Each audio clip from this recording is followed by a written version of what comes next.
ఈ సమస్యలన్నింటికీ చాలా క్రమబద్ధమైన విధానాలతో ఒక ప్రణాళిక రూపొందించాం.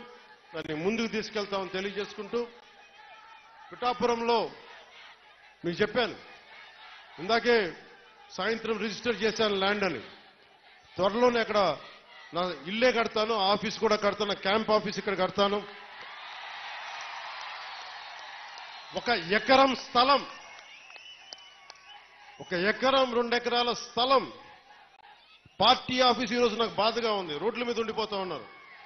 జనసేన ఆఫీస్కి రావాలి అంటే ముందు వాకిలి తెరిచి ఉండాలి. అందుకే నాకు 2 ఎకరాల స్థలం పెట్టండి, ఎవరు వచ్చినా ముందుకు రావాలి. ఇలా ఉండాలి కనీసం. మా హక్కు ఇది జనసేన ఆఫీసు. చిన్న ఆఫీసులు అయిపోతే ఏమనిపిస్తుంది, దూరం నుంచి ఉంటారు. ఇంత ప్రేమగా వచ్చిన మీకు గేట్లు తెరిచి జనసేన మిమ్మల్ని వచ్చి రా అని చెప్పేలాగే 1 ఎకరం 2 ఎకరాల స్థలం మీరు వచ్చి సాయంత్రాలు కూర్చున్నా నాకు ఇబ్బంది లేదు, మాట్లాడుకునే ఇబ్బంది లేదు, ఇలా రోజు మాట్లాడుకునే నాకు ఇబ్బంది లేదు. అలాగే చాలా మంది పిటిషన్స్ తో వస్తా ఉన్నారు. ఈరోజు ఒక 5 మందిని నేను అపాయింట్ చేశాను ఇక్కడి నుంచి రాకముందే. వారి చేత పిటిషన్లు తీసుకుంటా ఉన్నా. ప్రయారిటీ ఒకటే చెప్పాను, ఎవరైనా సరే మెడికల్ సంబంధించిన సమస్యలు వస్తే దాని ప్రయారిటీ తీసుకోండి.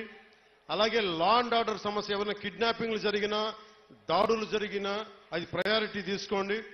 అలాగే విద్యార్థులకి ఏదన్నా కష్టాలు ఏదైనా విద్యకు సంబంధించి ఉంటే అది ప్రయారిటీ తీసుకోండి. అలాగే యువతకి ఉపాధి అవకాశాలంటే ప్రభుత్వ ఉద్యోగాలు వచ్చే లోపు మన మద్దతుదారులు, మన తెలుగుదేశం నాయకులు ఉన్నారు, తెలుగుదేశం పార్టీ మద్దతుదారులు ఉన్నారు, కృష్ణరాజు గారు ఉన్నారు, వర్మ గారు ఉన్నారు. ఇవన్నీ కాకుండా కూటమికి నిలబడ్డ చాలా మంది పెద్దలు ఉన్నారు. వారందరి కంపెనీల్లో జాబ్ మేళా ఇక్కడే పెట్టుకుందాం. వారిని పిలిపిస్తాను. మన ఉదయ్ శ్రీనివాస్ ఉన్నారు. చాలా మంది ఢిల్లీ నుంచి పిలిపించి జనసేన ఆఫీస్లో యువతకి మీకు స్కిల్ ఉంటే వచ్చి మీరు జాబ్ మేళా ఇక్కడే పెడతారు. మీరు వచ్చి మీ సమర్థత ప్రతిభని బట్టి మీరు ఉద్యోగాలు ఇక్కడే సెలెక్ట్ అయ్యేలాగా, మీరు ఎన్నుకోబోయేలాగా బాధ్యత కూడా తీసుకుంటాం ప్రభుత్వ ఉద్యోగాలు వచ్చే లోపు. ఇలాంటివన్నీ ముందుకు తీసుకెళ్తున్నాం. నాకు కనీసం 1-2 నెలలు, 1 క్వార్టర్ సమయం కావాలంటే, కనీసం క్వార్టర్ అంటే గత ప్రభుత్వం క్వార్టర్ కాదు, బ్యాంక్ క్వార్టర్ అంటే 3 నెలలు.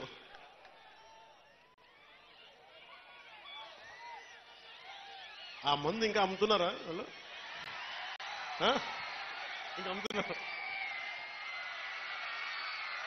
అబ్కారీ శాఖ మంత్రి కొల్లు రవీంద్రబాబు గారిని అడగలిగిన పరిస్థితి. ఇంకా వాళ్ళు మందు అమ్ముతున్నట్టున్నారు కదా. ఇంకా సరే అంటే మరి ఏదో కొత్త మధ్య విధానం తీసుకొచ్చే వరకు తప్పదు అనుకుంటాను. దొరకట్లేదండి. సరే, ఈ లోపు దయచేసి ఎవరన్నా తాగాలని మైండ్ సెట్తో ఉంటే దయచేసి దాన్ని ఆరోగ్యాలు కాపాడుకొని తాకండి. అదొకటి నా విన్నపం. అలాగే మీకు అందుబాటులో ఉండేలాగా నేను నిరంతరం రావడానికి ఒకేసారి నా మీద అందరం మీద పడిపోతే కష్టమైపోతుంది. అందుకని కొంచెం పెద్ద స్థలమే తీసుకున్నాను. మీరు రాకపోకలకి ఇబ్బంది లేకుండా ఉండేలాగా భారతదేశం మొత్తం జనసేన 21 సీట్లు గెలిస్తే భారతదేశం అంతా ఎలా చూసిందో పిఠాపురం అభివృద్ధి భారతదేశానికి ఒక మోడల్ లాగా అయ్యేలా. ఒక్కళ్ళు కాదు ఇక్కడ నేను ఒక్కనే కాదు,